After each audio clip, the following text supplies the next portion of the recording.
So when I think about all of these things that Jared, somehow doesn't get enough credit for with his work, and what is it? His work in Israel or his work in Palestine?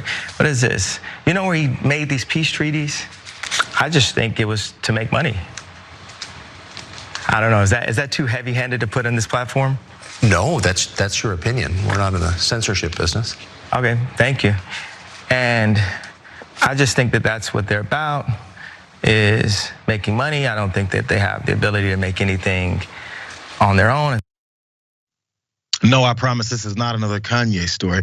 But what we have seen is Kanye West out in the news defending his White Lives Matter shirts, pushing anti-Semitic views and tropes all over the place in any media outlet that will listen to him. So of course, the king of the MAGA party, Donald Trump, is like, whoa, we can't have all this. This guy's taking my mantle as the biggest bigot in the entire country. So he took to Truth Social and decided to correct the record for everyone. This is what Donald F. Trump said. No president has done more for Israel than I have. This is what he just said randomly. This is not in response to anyone else. Okay. Somewhat surprisingly, however, our wonderful evangelicals are far more appreciative of this than the people of the Jewish faith, especially those living in the US. Those living in Israel, though, are a different story. Highest approval rating in the world, could easily be prime minister. US Jews have to get their act together and appreciate what they have in Israel. I'm gonna read that sentence again and see if it makes any sense to you. US, that means United States. Jews have to get their act together and appreciate what they have in Israel before it's too late. There's a lot there. This is my breakdown of it. So the American Jewish population, which I pointed out very specifically in that second to last sentence, they're lesser Jews than those living in Israel. He could easily be prime minister there. Also, American evangelicals are higher up on this weird hierarchy of who's the best Jewish person according to Donald Trump than American Jewish folks are, because they're more appreciative of what he's done in Israel for Jewish folks who have nothing to do with American evangelicals. Okay, but then on top of all that, all of it is based in extreme loyalty to Donald Trump. Because look what I did. Could be, they love me going this direction. They don't like me here. All of this is based off of the world revolving around Donald F. Trump. Here's another a breakdown that Ron Filipkowski had for this. He saw it differently. He said people have different interpretations of this. Yes, they do. Based on watching every interview of him for the past 2 years, I think what he is saying is that he was Israel's great champion. But American Jews didn't support him in 2020, and they better get behind him in 2024 or Israel will suffer. So it sounds more like a threat from some people's interpretations of it, that he's going, I'm gonna be in power, and if you guys don't like it, I'm gonna destroy this country. I don't really see how he has that kind of power also that he's even gonna run. I'm still standing behind that. But whatever this whole thing is, he has this weird expectations of the way he expects people to respond to things that he doesn't even really understand. But as long as he did something in his mind, everyone should be worshiping him. Am I reading this wrong, Burbank? No, it seems like these guys, Trump and Kanye, both assume that everyone who is Jewish is a Zionist. Everyone who is Jewish supports the apartheid against the Palestinian people. And also, it's so funny in that interview because Kanye's like in Israel in a palace, and then he's like, nope, don't want to say that. Can't go there. Never mind. And then Tucker's like, no, it's fine. We're not in the censorship business. Just say whatever anti-Semitic stuff you want to say. At least then I don't have to find a way to say it. And Donald Trump saying he could be the prime minister of Israel?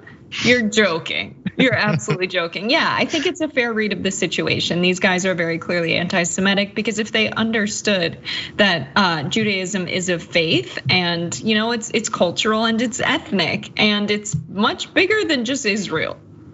They don't seem to understand that.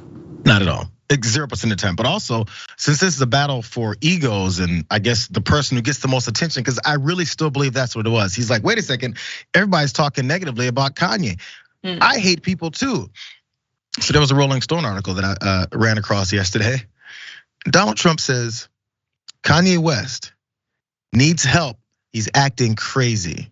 He needs to get the help he needs because he's acting crazy, saying things that you and the leaders of your party espouse, that push. They just don't do it as aggressively or as openly as Kanye's been doing, but actually pretty damn close.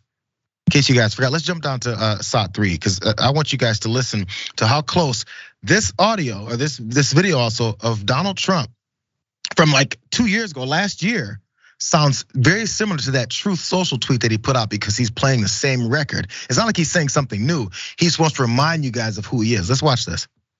There's people in this country that are Jewish no longer love Israel. I'll tell you, the evangelical Christians love Israel more than the Jews in this country. It used to be that Israel had absolute power over Congress, and today I think it's the exact opposite. And I think Obama and Biden did that.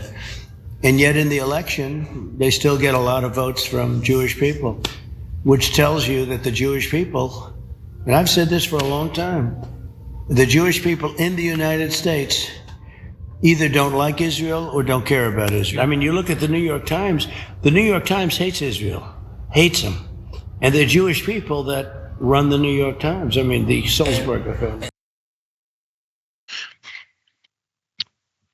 Can you make sense of the point of this, Jessica? So what's the point of this outside of just pushing hate because it can't stay contained within his stomach, so he has to spew it out. But other than that, what is the usefulness of these same things over and over and over again? So it seems that as a demagogue, his whole thing is like dividing and conquer and weaponizing people's fear.